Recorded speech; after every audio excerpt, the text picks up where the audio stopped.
Hello, this is Dana Arcuri, author, speaker, and wellness coach from danaarcuri.com. And today I wanted to talk to individuals specifically who are struggling with autoimmune disorders such as chronic fatigue and fibromyalgia. And there's a long list of autoimmune disorders, so we won't get into each and every one of them. But for those who don't know me, I had been diagnosed over 8 years ago with primary fibromyalgia.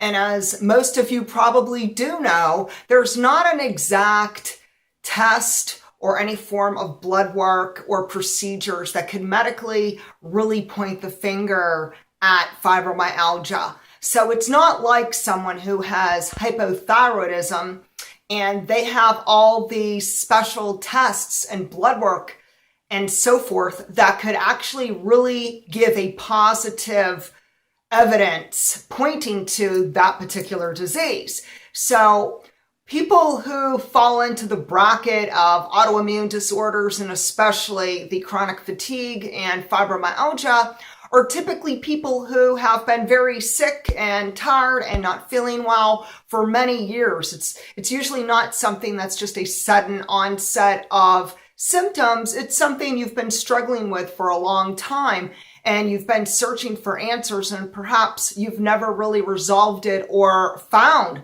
answers.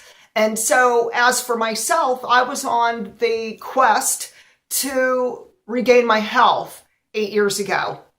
And so I initially didn't want to take any pharmaceutical medications.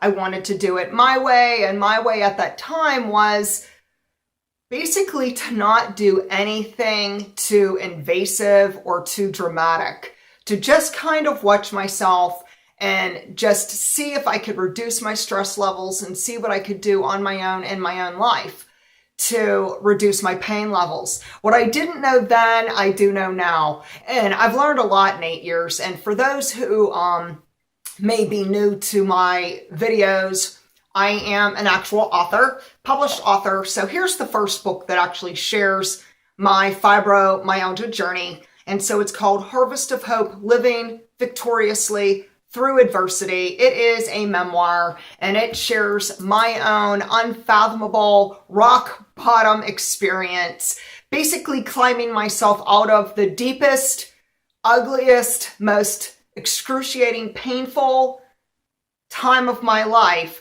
and how I was able to slowly, gradually turn my life around for good. And so many people think that when they're given that diagnosis of fibromyalgia or some other autoimmune disease, they typically think they have to do what their doctor says. I mean, I look back on my own self, and I believed 8 years ago that my doctor knew best, that when my doctor said, hey, let's try some medication, I thought, great idea. Maybe it will lower my pain level. Maybe it will help me sleep better. Maybe I won't be struggling as much. But the truth of the matter is this, and I do share it through my memoir and through other books that I have published. And the truth of the matter is that nobody knows you like you.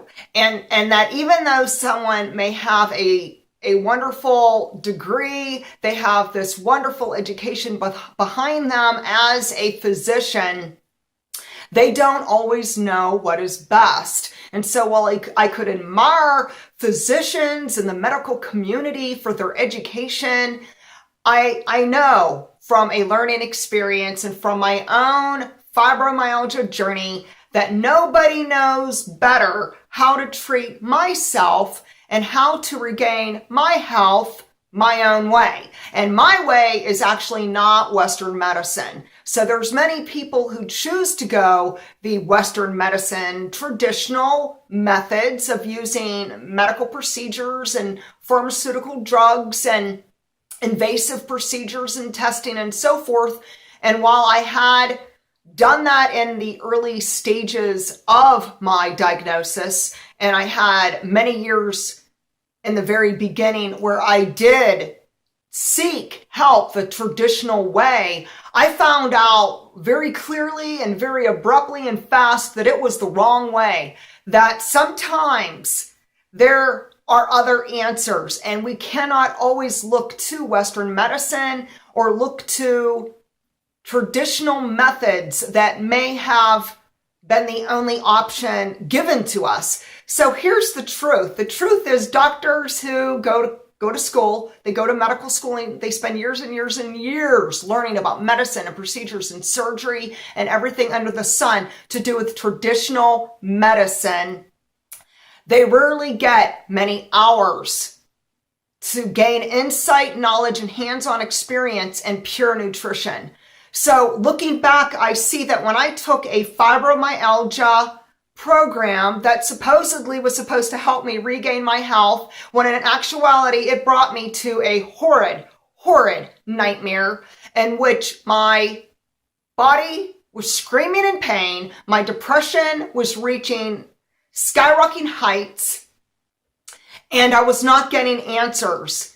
And then my doctor decided to fire me. Actually, I, can look back and reflect and I think, you know what? Thank God she fired me, because I feel like she did me more harm than good. I feel that she put me in harm's way, and that I have to really question physicians who all they can do is hand you a prescription as if it was bubble gum and as if it didn't have long-term consequences. And so I found out that there are long-term consequences. And so traditional medicine may not always be the way. It may not be actually the first option or even the last option, because there's so many other methods to natural healing, to regaining your health, to lowering your symptoms with depression, anxiety, brain fog, insomnia, aches, pains, and the list is long, because with fibromyalgia, there's so many other negative symptoms that go hand in hand with it. And if you do suffer from this disorder, or you have chronic fatigue or some other autoimmune disorder, then you already know you don't just have one symptom and that's it. But let me ask you a question. Let's just stop for a minute and let me ask you a question. Do you want to just focus on your symptoms and cover them up with a drug, kind of like a Band-Aid? You just kind of take one drug for one symptom, another drug for another symptom, and before you know it, your doctor has you on a cocktail of potent chemicals, and you're probably taking over 4 or 5 prescription medicine, and you're still not feeling well, you're still struggling, and you still have not gotten to the root of the matter. The next question. Doesn't it make more common sense to just get to the root of the matter? Doesn't it just make more common sense to just not cover up that pain, to not cover it up, to not hide it, to not numb out that depression and anxiety? Doesn't it make just logical sense to find the real solution? And so I'm going to start having different series of videos where I am going to get into the different steps that I took to take back my life, to reclaim my health, and to just say no. No to drugs, no to traditional Western medicine, no to hijacking my body and mind by the pharmaceutical industry. And instead I said yes to clean nutrition. I said yes to healing. I said yes to vibrant health. I said yes to God who restored me. And so nevertheless, if you'd like to tune into the next videos, and I will have different ones with different topics, because this is a whole new series. There's a lot to cover. But I wanted to end with a quote, and it's in one of my books. So this is my recent book, Reinventing You: Simple Steps to Transform Your Body, Mind, and Spirit. And so I am on chapter 22. Is your food helping you or harming you? And we're going to go into the quote by Mike Adams. I love this quote. And he says, today, more than 95% of all chronic disease is caused by food choice, toxic food ingredients, nutritional deficiencies, and lack of physical exercise. And so that's a lot to think about. And pure nutrition is key, and that's where I'm going to end today. And you could pick it up with the next video. We'll get into the nutritional aspects of healing fibromyalgia, chronic fatigue, and autoimmune disorders. And if you'd like to connect with me or check out my books, feel free to go to danaarcuri.com. Thank you, and I wish you wellness. Bye-bye.